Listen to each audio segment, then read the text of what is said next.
آخر وہی ہوا جس کا ہم نے کل ہی بتا دیا تھا۔ جی ہاں بالکل، امریکہ کی ایران کو دھمکیوں کے بعد چائنا اور رشیا میدان میں آئیں گے، اور آج وہی ہوا۔ چائنا اور رشیا کے اہم بیانات سامنے آئے ہیں۔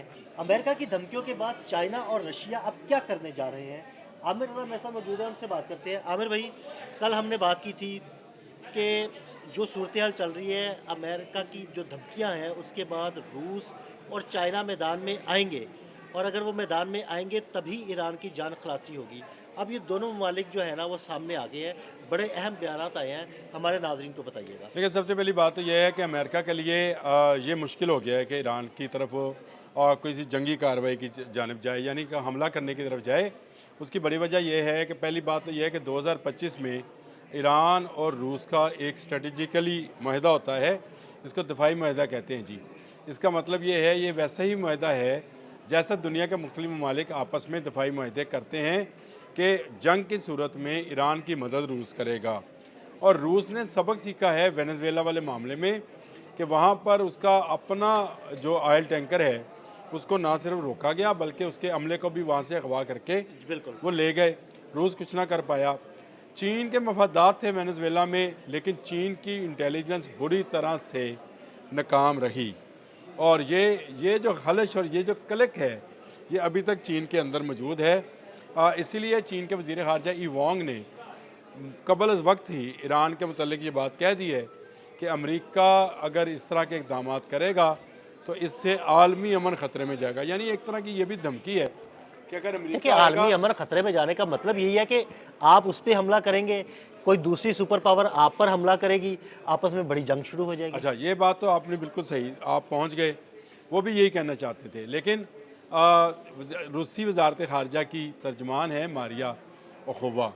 ماریا اوخووا جو ہیں، ان کا جو بیان ہے وہ انتہائی خطرناک ہے، اور انہوں نے یہ تنبیہ جاری کی ہے کہ امریکہ روس پر حملہ کرنے کی غلطی نہ کرے اور نہ ہی یہاں پر ایٹمی تنصیبات کو نقصان پہنچانے کی بات کرے، کیونکہ اس طرح سے ایٹمی جنگ جو ہے وہ شروع ہو سکتی ہے۔ دیکھیں، میں آپ سے جب صبح آپ سے ملاقات ہوئی تھی تو ہم ڈسکس کر رہے تھے اس سارے معاملے کو، تو میں نے آپ سے کہا تھا کہ خلیج فارس وہ جگہ ہے جہاں سے دنیا کی ٹریڈ ہو کر گزرتی ہے، اور ایران جو ہے وہیں پر بیٹھا ہے، ایک کنارے پہ قطر بیٹھا ہے۔ امریکہ جو ہے وہ اپنا ففتھ جو اس کا نیول بیڑا ہے، وہ کیا اس کو بولتے ہیں، بحری جو بیڑا بحری اسے بیڑا کہیں گے، جو ہے، طیارہ بردار بحری طیارہ جہاز۔ بردار بحری جہاز، وہ جو ہے وہ اس کو اس نے حرکت پذیر کر دیا، یعنی اس کو موویبل بنا دیا ہے کہ وہ موو کرے اور خلیج فارس میں راستہ روکے۔ تو راستہ کس کا رکے گا؟ چین کا اور روس کا۔ ٹیرف لگایا گیا تو نقصان کس کا ہوا؟ چین کا اور روس کا۔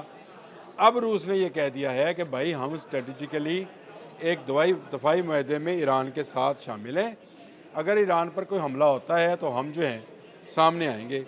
یہ خطرناک صورتحال ہے، اور میرا خیال ہے امریکہ کو روکنے کا یہی ایک واحد حل تھا جس کا میں نے کل بھی ذکر کیا تھا آپ کے ساتھ جب میں ویلاگ کر رہا تھا۔ تو ہم اس نتیجے پر پہنچے تھے کہ اگر ایران نے بچنا ہے تو روس اور چین کو سامنے آنا ہوگا، نہیں تو جس طرح وینزویلا گیا ان کے ہاتھ سے، دونوں کے ہاتھ سے، کیونکہ دونوں وہاں سے تیل کی تجارت کر رہے ہاں تھے، جی بالکل۔ اسی طرح ایران بھی چلا جائے گا۔ تو چین کے پاس تو اپنا تیل نہیں ہے، اور خلیج فارس پر قبضہ ہونے کی صورت میں مڈل ایسٹ سے بھی تیل اس کو ملنے کی کوئی توقع نہیں ہے۔ اٹلانٹک اوشن میں امریکہ وینزویلا پر قبضہ کرنے کے بعد تمام سمندر پر قابض ہے، وہاں سے وہ نقل و حرکت ہونے نہیں دے گا۔ تو کیا چین کا ترقی کا وہ انجن جو تیل کے سہارے چل رہا ہے تیزی کے ساتھ رک جائے گا، اور چین کیا اس کو رکنے دے گا؟ چین کے مفادات میں یہ بات شامل ہے کہ اس کی تجارت چلتی رہے، چاہے وہ کسی بھی راستے میں سے ہو کر گزرے، وہ سی پیک سے گزرے، وہ خلیج فارس سے گزرے یا اٹلانٹک اوشن سے گزرے، اس کی تجارتی منڈیاں جو ہیں وہ چلتی پھرتی رہیں۔ بالکل لیکن امریکہ دو زد پہنچا چکا ہے چین کو، تیسری ڈز وہ کھانے کو تیار نہیں ہے۔ اب آپ پوچھیں گے دو کون سی؟ ایک، جب پناما میں امریکہ نے اس کے لیے، چین کے لیے بندرگاہیں بند کی تھیں، آپ کو یاد ہوگا اس وقت بھی چین کا سخت رد عمل آیا تھا۔ اب وینزویلا والا معاملہ ہوا تو اس میں بھی جو ہے چین جو ہے اس کو زد پہنچے گی، کیونکہ اس کا آئل بند ہوتا ہے۔ اور روس کی سب سے بڑی دفاعی منڈی بھارت کے بعد ایران ہے، یعنی ایران اس سے اسلحہ خریدتا ہے، اور ایرانی ٹیکنالوجی جو ہے کہا جاتا ہے کہ یہ رشین ٹیکنالوجی کا ہی بدل ہے۔ تو یہ اس طرح سے ایران کو بچانے کے لیے ایک طرف سے چین اور ایک طرف سے رشیا اگر آ کر کھڑے ہو گئے، تو میرا خیال ہے امریکہ اور اسرائیل اپنے اتحادیوں سمیت جو کہ 17 ممالک بنتے ہیں، یہ کوشش نہیں کریں گے کہ ایران پر جنگ مسلط کی جائے۔ ہاں، جو سازش ہے جو وہ رچی گئی ہے وہاں پر وقتی طور پر آپ یوں کہہ لیں کہ تشدد کے ذریعے کہہ لیں، یا اس کو سختی کا کہہ لیں، سختی کا لفظ زیادہ بہتر ہے میرا خیال ہے۔ سختی سے ایران نے وقتی طور پر دبا تو لیا ہے، لیکن اس کو ختم نہیں کر پائے ہیں۔ تو یہ عنصر شامل رہے گا۔ امریکہ اور اسرائیل سازش تو کر سکتے ہیں، اب اس پر براہ راست حملہ جو ہے یہ مجھے ناممکن ہوتا نظر آتا ہے، کیونکہ یہ کہنا کہ یہ ایٹمی جنگ ہو سکتی ہے، اس کا مطلب یہ کھلی دھمکی ہے، اور چین کا یہ کہنا کہ اس کے خطرناک نتائج ہو سکتے ہیں، یہ بھی کھلی جنگ کی دھمکی ہے۔ یعنی عامر بھائی میں یہ سمجھوں یا ہمارے ناظرین یہ سمجھے کہ اگر امریکہ نے ایران پر براہ راست حملہ کیا، کوئی جنگی طیارہ بھیجا یا کوئی بم پھینکا، تو کیا رشیا ایران کی مدد کے لیے میدان میں آئے گا اور امریکی لڑاکا طیاروں کو نشانہ بنائے گا؟ دیکھیں، پہلی بات تو یہ ہے کہ ایران نے ایک نئی اسٹریٹجی کے ساتھ سفر کا آغاز کیا ہے۔ عباس عراقچی جو ہیں، انہوں نے آج فون کیا ہے متحدہ عرب امارات میں، اور متحدہ عرب امارات سے فون کرنے کا مطلب یہ ہے کہ ان سے کہا ہے کہ آپ اس جنگ سے باہر رہیں۔ بالکل۔ یہ اسٹریٹجی ہے۔ اگلا فون جو ہے یہ باقی اسلامی ممالک میں جانا ہے۔ یعنی انہوں نے یہ فون کر کے یہ بتا دینا ہے اور یہ بتا دیا متحدہ عرب امارات کو، بھائی تم درمیان میں نہ آنا، ہماری اور امریکہ یا اسرائیل کی جنگ ہے، اگر تم درمیان میں آئے تو تم بھی پسو گے۔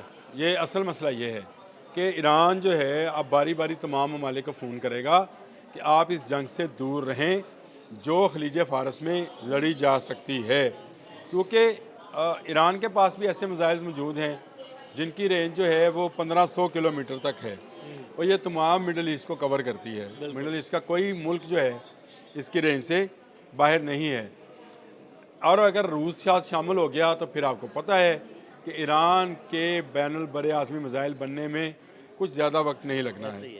تو یہ امریکہ اور اسرائیل کے لیے ویسے خطرناک ہو جائے گا۔